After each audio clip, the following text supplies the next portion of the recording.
মঙ্গলবার সুপ্রিম কোর্টে ফের শুনানি, আর রাজপথে যে ছবি দেখছেন জনগর্জনের ছবি।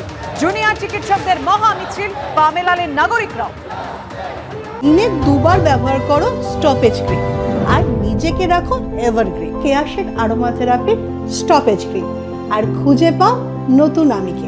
সরাসরি কথা বলবো, আমাদের সঙ্গে রয়েছেন আমাদের প্রতিনিধি ঝিলম করঞ্জাই। ঝিলম, তুমি স্বাস্থ্য ভবনের সামনে চিকিৎসকদের ধর্নার 6 দিন সেখানে রয়েছো, আজকে মহা মিছিল থেকে কোন প্রতিবাদের স্বর উঠে এলো? মহামিছিল যেটা শুরু হয়েছিল সেন্ট্রাল পার্ক থেকে, সেই মহামিছিল শেষ হয়েছে স্বাস্থ্য ভবনের কাছে যে তেমাথা মোড় সেখানে, এবং তারপরে আমরা দেখতে পাচ্ছি এখানে যারা আছেন তারা বক্তব্য রাখছেন এবং তারা যেটা বোঝানোর চেষ্টা করছেন যে আজকে বিপুল সাড়া পেয়েছেন এবং তাদের যে বক্তব্য সেই দাবি সেই তুলে ধরছেন। আমি তাদের সঙ্গেই কথা বলবো।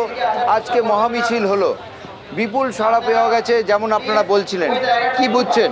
দেখুন, আজকে একদিনের ডাকে যে মিছিল, আমাদের WBJDF এর ডাকে যে মহামিছিল হয়েছে, সেই মহামিছিলে বিপুল সাড়া আমরা পেয়েছি এবং এত সংখ্যক মানুষ এসছে, আমরা তাদেরকে স্বাস্থ্য ভবনের সামনে আমাদের অবস্থান মঞ্চে নিয়ে আসতে পারিনি। এই জন্য আমরা ক্ষমা প্রার্থী সবার কাছে, এবং আপনারা প্লিজ সবাই কোঅপারেট করবেন। আমরা আশা করব যাতে বাকিরা শান্তিপূর্ণভাবে আমাদের এই প্রোগ্রামটা শেষ হয়। আরেকটা জিনিস যেটা, যে সুপ্রিম কোর্টের শুনানি মঙ্গলবার এবং গতকাল যে বৈঠক, সেই বৈঠক ভেস্তে গেল, এই জায়গায় দাঁড়িয়ে আপনারা এখন কি ভাবনা চিন্তা করছেন, কি পরিকল্পনা করছেন? আমরা বারবার চেয়েছি যাতে আমাদের সাথে বসা হয়, আলোচনা করা হয়। জুনিয়র ডাক্তারদের প্রতিনিধি দল একবার নবান্নে, একবার কালীঘাটে মুখ্যমন্ত্রীর বাসভবনে গেছে, এবং আমরা চাই অবিলম্বে আবার মুখ্যমন্ত্রী যাতে আমাদেরকে ডাকেন, বা মুখ্যমন্ত্রী আমাদেরকে ডাকেন এবং আলোচনায় বসেন এবং 5 দফা যে আমাদের দাবি আছে সেই দাবি মেটানোর ব্যবস্থা করেন। আমরা আবার সেই প্রত্যাশাই করছি যাতে আলোচনার মাধ্যমে আমাদের এই সমস্যার সমাধান হয় এবং সরকারের তরফ থেকে সদর্থক ভূমিকা থাকবে, আমরা আশা করি। আপনারা যে গতকাল গিয়েছিলেন, যে কন্ডিশনগুলো ছিল, লাইভ স্ট্রিমিং সহ অন্যান্য বিষয়, সেইগুলো নিয়ে বারবার ডেডলক হচ্ছে। তো এইবার যদি প্রস্তাব আসে, সেক্ষেত্রে আপনারা কি আলোচনা করবেন? সেই সব নিয়ে কোনো বৈঠক বা কিছু হয়েছে আপনাদের?